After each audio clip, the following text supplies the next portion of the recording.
like little girl, and she goes to this like abandoned house, and I follow her, and I can't find her anywhere.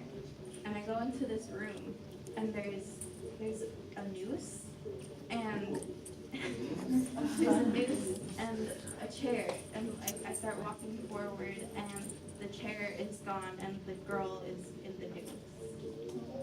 Okay. I want to qualify something right now too, just a general sort of thing.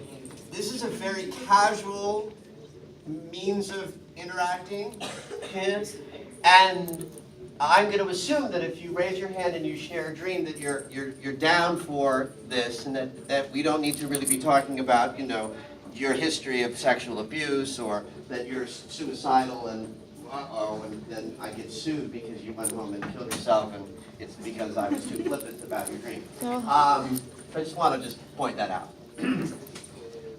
Death, rebirth, little girl, innocence, growing up and moving through adolescence and into adulthood. It's a really challenging time where we have to let go of our innocence.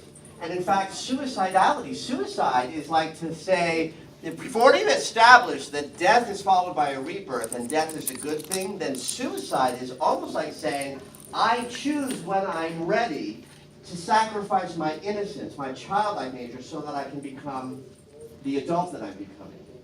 So I see that as a recurring dream. In fact, because I see that as an important dream, and because it's recurring, it might be coming to you every time you have a circumstance where you saw life for what it really is and had to let go of some of your innocence about life. You understand what I mean by innocence about life? Like, we want life to be really wonderful all the time, and then we have circumstances that remind us that life is really awful and scary and overwhelming and brutal. And when you might have that dream, when you have moments like that where you're like, now, I'd also say because there's a noose involved, the noose goes around the throat. The throat is where we speak from. And so any dream that has this area of the body as featured is ultimately going to be about learning how to speak more powerfully. And the little girl in the noose might be about letting go of the little girl who doesn't have a voice, so that you can stand more powerfully in the young woman who has a voice. Does that make some sense? Yeah. Okay.